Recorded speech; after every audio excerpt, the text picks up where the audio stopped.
Hey everyone. It's Grampy Rick again, and here I am in episode number 2 of this little series that I want to make to kind of show off the things that I've been building here on this single player, in my single player world, which started out, as we talked about last time, as my witch farm world present to my grandson. But anyway, what I thought I'd show you today is, not that, sorry, is the beginnings of my original base. So last time I showed you that, this area down inside of here was my original little hidey hole. This whole structure was built later. This originally was just a hole that I found and jumped down in here and looked around. And, but very soon I decided to build, that this would be kind of where my base was. And as weird as it sounds, I decided kind of the centerpiece of my base, at least, would be a tree farm. I don't know if that's weird or not. But anyway, I probably should tear those ladders down. I don't go up there anymore. But they were useful when I was building it, that's for sure. But so I built this tree farm, and there's some features of it I'd like to show you. First of all, it's nice and secure inside. Well, let's go inside and look at the basic design of the farm itself. There's nothing special other than it's just a place to grow a bunch of trees and then manually harvest them. And I built it so that it would be adaptable to multiple different kinds of trees. It's higher. This is higher than the 7 blocks that you typically see to limit oak trees. So once in a while, oak trees will get out of control here, but it allows spruce trees to grow. And I've got spruce wood that I've harvested a lot of spruce. I've grown acacia wood here. I've grown birch. I've just grown all different kinds of trees as well as oak. But then later on I built that, which is sort of more automated. It's not automated, but it's more automated tree farm that that is only good for oak. So I quit growing oak here, except as I say that, I notice I've got oak planted here now. I just leave them planted now just because I think it looks better with trees. But dark oak, I wasn't able to get dark oak to grow, so obviously because it needs our dark oak, even though I was able to do jungle, because jungle wood trees will grow in a single trunk configuration, but dark oak has to have 4. And so I just planted a little dark oak grove out there and harvest dark oak when I need it. And boy, did I need a lot of it. I'll show you what I needed it for in one of the later videos. But anyway, let me just show you a few of the features of this thing. It's got it's got some of the features that I learned way back when I first was starting to play Minecraft. I found a video series that I'm sure everybody's seen and heard of before. It's Paul Soares Jr.'s, I think it's Paul Soares Jr., but it was his Survive and Thrive series, which was just fantastic. They got me so excited about Minecraft. So thank you, Paul. I know you won't ever see this, but thank you anyway. Anyway, Paul, around his cozy cottage, he built this. He built a defense perimeter, which is just a block with a fence, and then this double wide slab on top that prevents spiders from going up. So at that time, I was like terrified of mobs. I didn't want any mobs anywhere near me. So I built this. Anyway, I wasn't so terrified when I built this, but I wanted to build this almost in tribute to Paul because he's such a amazing guy to make that series. One of the original Minecraft YouTubers in general, all around good guy. And he also built these. This is my modified version of what he called his murder holes, where a mob would fall in. And if you were back behind the back behind the fence, or up on the wall or whatever. The mobs would see you and come, and they would generally just walk in those murder holes.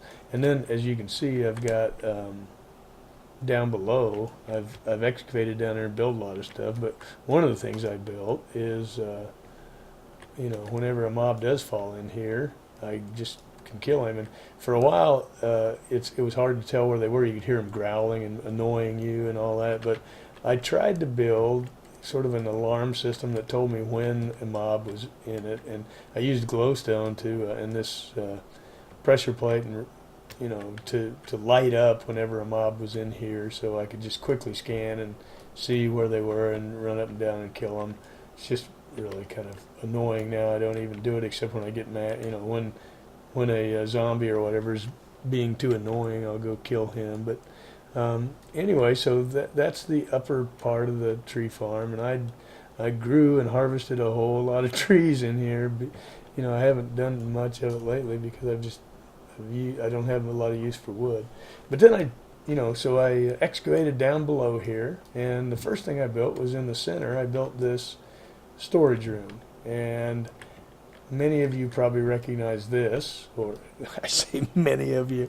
Many of you is a fantasy, because there won't be hardly anybody that ever watches this video. But if you do happen to stumble on this video purely by accident, you may recognize this storage room. It's Tango Tech's design that he built in his first Let's Play series, and I just thought it was cool, so I built it here. And it's Tango Tech's design where he can get a lot of storage and get labels assigned to every single unique chest. All of it's just, you know, basically manual storage, except for this one. This is a it's not filling now, but this is a chest that's above a item elevator that is automatically filling.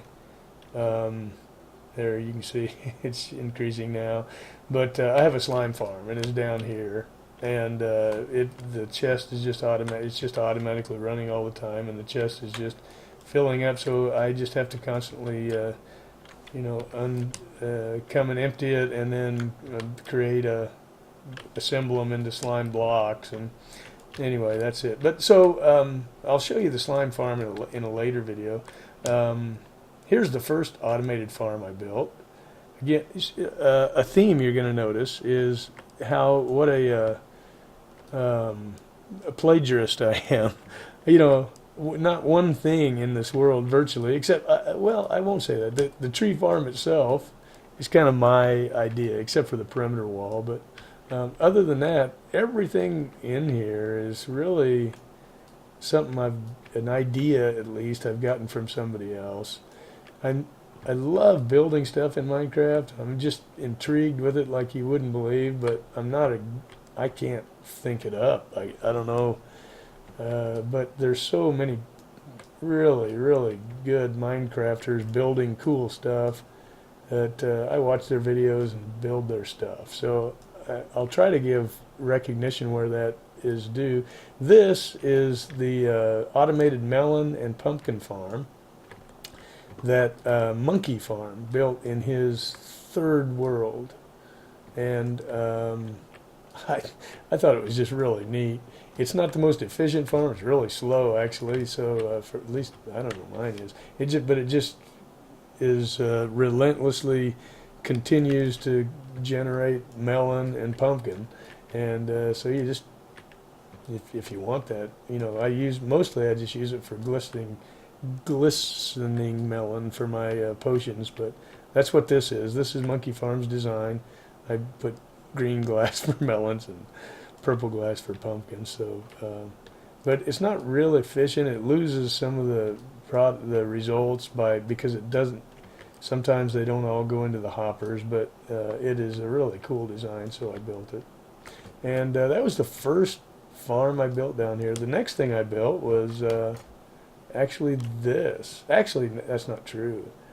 I built, the next thing I built was another contraption that Tango Tech designed, which is his automated synchronized furnace array. This is the coolest furnace array you can find, and it is really slick. I should probably, let me show you the, I'm sorry, let me show you this cane farm first, this reed farm. This one came from a guy that used to play on the Moonlight server with Tango Tech. His name's ImpulseSV, and he designed and built this sugarcane farm on the new server that he's playing on. Go check out his videos. He's a great guy to subscribe to and follow as well. But he just built this thing that just continuously generates reeds, and I've got overflow chests just full of reeds. So I was planning on using them to trade with cleric villagers or whatever, whichever one of them likes paper. But I haven't done much of that. Haven't done any villager trading in this world yet. I probably should. But let's. Oh gosh, I wish I had. I thought I had more cobble. What can I cook? Let me see if I've got something I can cook here. Oh yeah, I've got some. So here's some iron ore. Let's go down and check out Tango Tech's furnace array. It is really just the coolest. He calls it his synchronized furnace array because the redstone is built so that they'll all fire off at exactly the same time. So the way it works is you just load this chest with what you're interested in cooking. You load that chest with fuel when you need to, and the results come into this chest. Well, let's watch this thing fire up at the same time. It's really cool. There, look at that. Isn't that slick? Now I've got, so I've got a, and then the results come out here in this smelted happiness chest. When they're done, you can see it doesn't take long. They start spitting out their 15 at a time. There's 15 furnaces in the array, so 15 items will come out here, and then it goes very fast. He's got a switch here, so you can actually collect it automatically if you want or manually if you want the XP. But I've got XP farms and stuff, so I never do that. But I built this. It's just a very cool little charcoal factory farm, and it was a design that was created by Nims on his tutorial.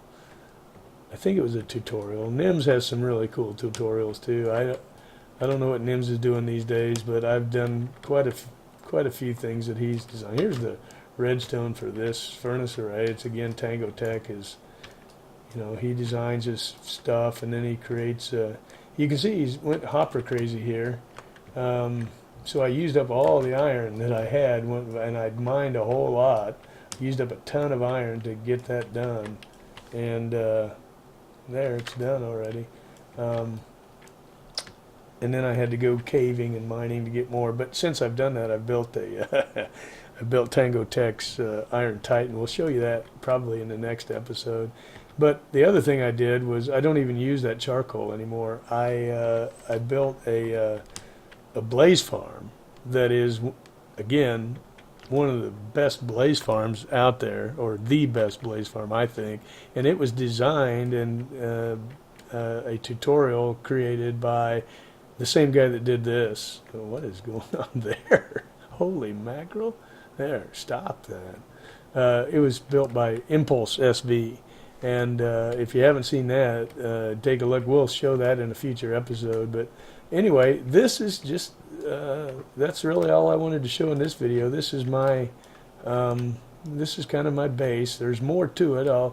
We'll show, we'll show a little bit more in the next video. But I want to keep these short and sweet. And that's kind of the extent of this video. What I built down directly below my base. In the next episode, I'm trying to actually show it in the order that I built it to. It probably doesn't make any difference, but probably in the next video I'll go down and show you the slime farm, although there's nothing really magical about it. It just uses cactuses to automatically, kill the slimes, and then I feed their items up into this chest. It's about time to empty it and create some blocks. But anyway, that's it for this video, and again, thank you all for watching, even though I know that hardly anybody is ever watching. And I'll see y'all in the next video.